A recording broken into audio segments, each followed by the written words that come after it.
loolu mooy Aladji Diop séance d'entraînement veille de match Sénégal di war a jouer suba à 20h fii ci Maroc 19h nag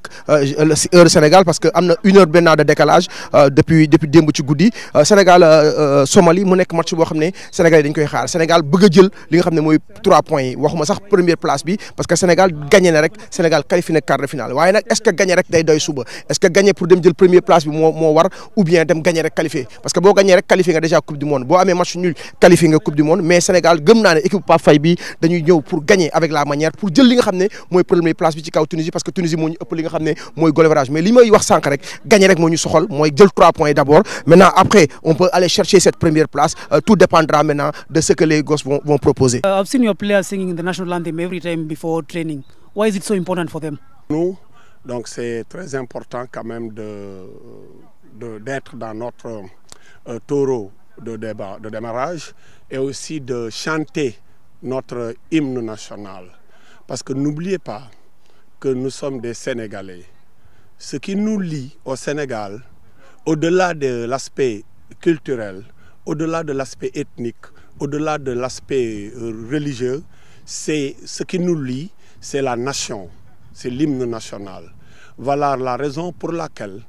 on demande à chacun de faire une prière dans sa confession, dans sa religion. Mais aussi, ce qui nous lie, c'est donc l'hymne national. Quand on chante l'hymne national, nous touche, nous suivons, nous répétons les paroles de l'hymne national. Et ensuite, on ferme toujours par l'hymne. Les gens parlent de l'hymne national, de l'hymne de la jeunesse, mais moi je dirais c'est l'hymne qui touche à la sensibilité sénégalaise, au sens du combat sénégalais, au sens du refus, au sens du non. Donc vraiment ça c'est notre hymne. On peut parler de l'hymne de la jeunesse, mais moi je pouvais même aller au-delà de l'hymne de la jeunesse. Mais c'est l'hymne de la population sénégalaise dans sa majorité. Coach, cette fois-ci, on va parler de football. Le match, c'est demain. C'est un match important pour la qualification en Coupe du Monde et en quart de finale. Aujourd'hui, vous avez vu la Somalie, sûrement à la vidéo. C'est la pire défense du tournoi. Aujourd'hui, à quoi peut-on s'attendre demain, ce match Sénégal-Somalie?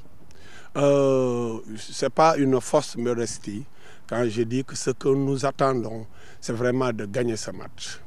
Nous, on va même devenir comme objectif de qualifier notre pays à la Coupe du Monde. Donc on a la chance de jouer un autre match demain, quel que soit l'adversaire, la Somalie, le Maroc, un autre pays, quel que soit l'adversaire, pour moi c'est un match de football et nous avons comme obligation de gagner. À la pire des choses, de rentrer avec un point comme je l'avais dit. Mais on est là, on veut gagner. On ne se fait pas de complexe. Je ne suis pas parmi les gens qui disent non, on doit les mettre 10-0, on doit les mettre 5-0. Non, non. A priori, pour moi, c'est de jouer et de gagner. Vous n'êtes pas dans la logique de chercher cette première place? Si, je suis dans la logique de chercher cette première place. Mais je ne suis pas dans la logique de chercher à frustrer l'adversaire. Si je peux chercher la première place, ça demande à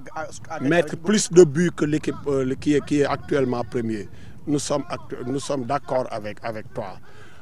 Mais il arrive des fois que des gens tiennent des discours alors qui peuvent même révolutionner ou bien qui peuvent même frustrer l'adversaire. Donc nous voulons les gagner et nous voulons faire la différence de but. Voilà. Aujourd'hui, on a vu les 2 premiers matchs du Sénégal avec l'animation offensive mise en place. Chaque fois, au niveau du dernier centre, soit de Wagne, soit de Barham, on n'est pas tellement présent dans la surface adverse. Est-ce que demain, les gosses, je ne veux pas utiliser ce mot lâché, les gosses seront beaucoup plus présents au niveau des 16 mètres 50 adverses? Voilà, donc même après le match, Pape peut être témoin. J'ai dit à l'entraîneur des attaquants que tu as du pain sur la planche. L'entraîneur des attaquants, c'est Lamine Diagne. L'entraîneur des défenseurs, c'est Samba Ndiaye. L'entraîneur des milieux de terrain, c'est Moussa Diatta. Nous, c'est comme ça que nous nous sommes organisés. Moi, je suis celui qui coordonne et qui donne maintenant les grands axes. On va devenir en séance d'entraînement. On a un groupe. sous forme de réunion virtuelle. J'envoie le planning, j'envoie donc le contenu aussi de la séance, mais c'est eux donc qui l'animent. C'est actuellement, vous voyez, Samba Ndiaye, il anime la première partie, mais la deuxième partie sera animée par Moussa. Donc nous sommes dans ça. On sait pertinemment qu'il est plus difficile de terminer une architecture, une construction, que de la démarrer. Donc c'est comme l'architecture. Il est plus facile de mettre les bases, mais la finition, ce qu'on appelle les travaux de finition, il est toujours plus difficile donc de construire une attaque que de construire une défense. Coach suba Sénégal war a jongante ak Somalie jongante boobu bu ci amee ndam qualifié na coupe du monde bu ci amee match nul sax qualifié na coupe du monde parce que dina nekk au pire des cas deuxième. Est-ce que tey jii coach da ngay jouer pour jël première place bi wala qualifié rek moo la soxal. waaw jërëjëf ñun jël première place bi soxal nañu mais bi ñuy laata ñëw tamit dañoo ne woon nañu qualifié ci coupe du monde bi loolu tamit soxal nañu donc daal benn bàyyiwuñ ci benn daal pour bu ma la mënee tontu ñaar yëpp soxal nañu te incha allah ci état d'esprit boobu lañ nekk ci liggéey boobu la ñuy def pour mun a terminer premier pour mun a maintenant aussi qualifier suñu équipe ci coupe du monde bi. adversaire bi nga xool ko ci vidéo mu nekk équipe bi nga xam ne défense am moo gën a bëri li muy jël but tey jii mën nañu xaar score fleuve ak beneen question bi mooy gis nañu suñu attaque yi bu ñu demee ci kaw du ñu bëri ci camp wu jàmbur lan moo waral loolu. waaw ak première question bu ma lay tontu moom dinaa la wax ne la ñun suma aada suma culture séeréer xeebaate bokk ci kum mun di doon dinañ la jox sa àq dinañ la jox yow li nga mérité waaye nag jongante moom rapport de force la bu dee ñun ëpp nañ leen doole suba dinañ leen yenn bagage yu bëri waaw loolu moom jaru sax may am xel ñaar di ko wax donc loolu nag la ñuy ñaan xale yi nekk ci ba mun leen a dugal ay but beneen fànn bi nga wax mooy xale yi di teew ci kanam tey mun na dugal bal bi ci camp yi loolu nag da di liggéey boo xamee nii du liggéey bu yomb bépp liggéey boo gis rek ndorteel ba mun na yomb mais boo koy jeexal maanaam booy finir loolu dafay jafe même booy tabax kër sax mun nga am jënd sa terrain gas say semelle def sa fondation waaye nag li ñuy wax les travaux de finition maanaam mujjantal liggéey moom souvent nit ñi dañuy sonn ay borom kër yuy tabax dañuy sonn donc daal jàppal ne loolu rek moo ko waral te ñun ni ñu organiser woo am na ñoo xam ne ñoom ñooy tàngat xale yi ci kanam te keroog muy Lamine Diagne keroog bi ñu footballee ba pare nee naa ko Lamine am nga liggéey bu bëri parce que yow sa secteur dafa des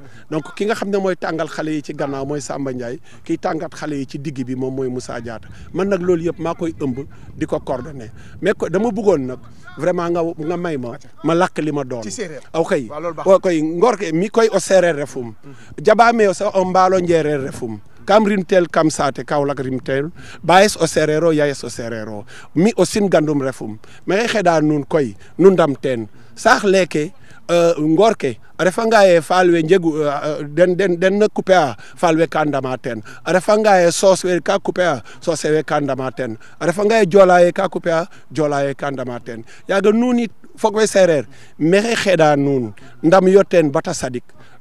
mi vraiment a refanga ye kem leya xoole mais nu anda ye mi o bi seereer refum o ɓiyo seereer koy ka jega jom o bino seereer ka jega fulla ka jega fayda o bino seereer ka faña xa yafuna mi fene nu nga'a kam fañ xa yafuma parce que xu yafa xama rek xana yaf askanes xana yaf seereer we fapo tew wo koy i lay axange xan in way ngara fapo tew i mbe ci rang de in way ngara l'infirmerie Dégarni Etienne Mendy retrouvé lan la ñuy xaar suba ci voilà donc football da ànd ak gaañu Etienne keroog bi ñuy def fii séance dafa gaañu woon mais gis nga ko macha allah mu ngi ñëwaat am na xale boo xam ne nii xale bu xarañ la bu ñuy wax Cheikhna Sané mu ngi nekk Dakar Sacré-Cœur man suma yaakaar bu bëri wéekoon naa ko ci moom mais suñu borom dafa gaañu mais kooku it ñi nga xam ne ñoo yor maanaam wàllu wërgu yaramu xale yi ñu ngi ci te danañ ko indi incha allah danañ ko récupérer. bon match suba Jokko Njal. gis ngeen ko noonu mu wax ci séeréer wax ci tubaab wax ci anglais kooku mooy éducateur bi kooku mooy entraîneur bi Pape Ibrahima Faye tey jii ñu ngi ci veille d'entraînement bi Sénégal wala laale suba xale yu Pape Faye yi xale yu Pape Mbodji xale yu Ablaye Cissé yi war a jogante suba ak Somalie fii ci Al Jadida beneen match bi nag du amee Al Jadida parce que match yi day dem ci même heure ñu ngi fi toujours di Sport TV pour jox leen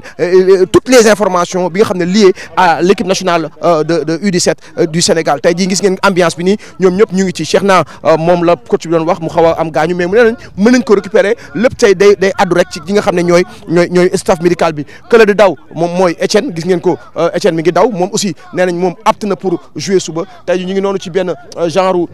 passe et va du taureau passe et va boo xam ne séance d'entraînement boo xam ne peut-être moom moo koy undu tey jii ñu ngi fii di waajal li nga xam ne mooy match véritablement bi dox ci diggante Sénégal ak Somalie suba à 20h heure de Maroc fay ci Al Abdi et que 19h heure Sénégal parce que nag léegi am na 1 heure de décalage contrairement ak yeneen ñaari match yi équipe bi nag vraiment xel mi ngi ciy dal Etienne nga nii ngeen gis ko muy daw moom coach bi nee na pare na pour jouer suba boo xoolee ni muy dawee rek nga xam ne kon Etienne mi wër na Etienne nag di joueur jàmbaar Etienne nekk attaquant boo xam ne xarañ na trop parce que depuis commencement bi la Etienne gaañu mais boo xoolee fule yi xool rythme bi muy dawee xam ne Etienne moom vraiment pare na donc on attend demain l'équipe nationale du capitaine Ibrahima Sori Sow borom coup franc yi mu andiwaatal ñu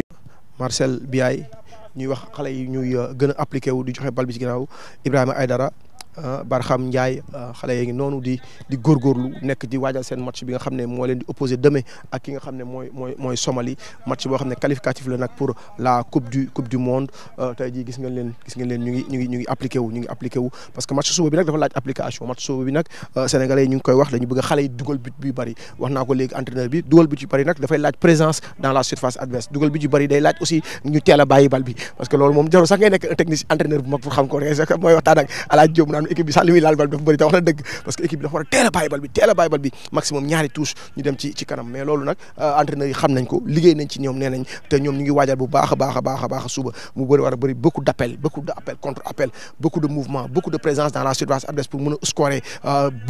mettre beaucoup de buts à cette équipe somalienne bi nga xam ne Tunisie 3-0 la ko dóor Gambie dóor ko 5-1 donc y a de quoi ñun aussi ñu mën ko dóor 4 ba 5 ba 6 ba 7-0 pour mën a jël li nga xam ne mooy première place bi jël li nga xam ne mooy qualification bi nga xam ne mooy ñu jëm boobu fële ci Qatar coupe du monde 2025 yaa ngi dégg ñu ngi yuuxu xale yi naan leen changer de rythme di leen ñaax changer de rythme jël information bi teel a bàyyi bal bi andi rythme prise d'information waaw loolu ci la bokk maa ngi gis wàññ noonu Bétir Fall xale yi ngi noonu di doxal Aïdara Etienne ngi noonu di inspiré di def intermittence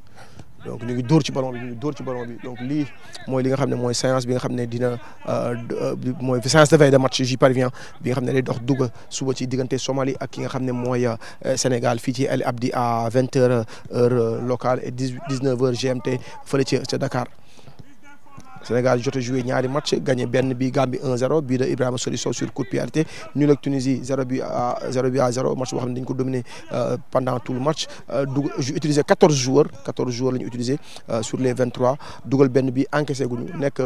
meilleure défense du tournoi parce que encaissé guñu but Sénégal nag bu jëlee P dafay des ba tey fii El Jadida war fi dajal deuxième poule D bi deuxième poule D bi ñu ngi koy xaarandi ci diggante Côte d'Ivoire ak Angola Côte d'Ivoire bi nga xam ne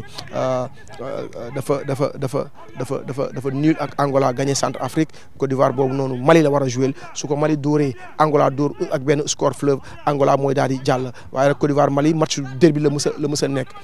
match derby la mës a nekk yaa ngi gis xale yi ngi noonu wañ di va recevoir le ballon des pieds de Ousseynou Ndiaye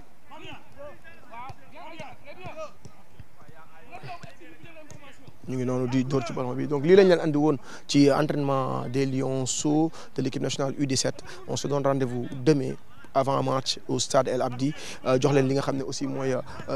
la conférence de presse d'après match et sûrement la zone mixte bi nga xam ne peut-être joueurs yi dinañ ñëw exprimer wu ak ñun mu nekk une ambiance bon enfant boo xam ne mi ngi daw fii